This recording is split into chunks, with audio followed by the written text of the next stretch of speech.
uHoseya wesithathu.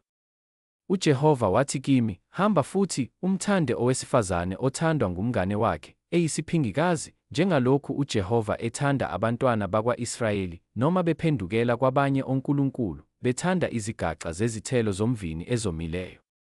Ngase ngizithengela yena ngezinhlamvu eziyi15 zesiliva, nangehomere lebhali, nangengxenye yehomere lebhali, ngathi kuye, uyakuhlala kimi izinsuku eziningi, ungafebi, ungabi ngowomunye, nami ngibe njalo kuwe.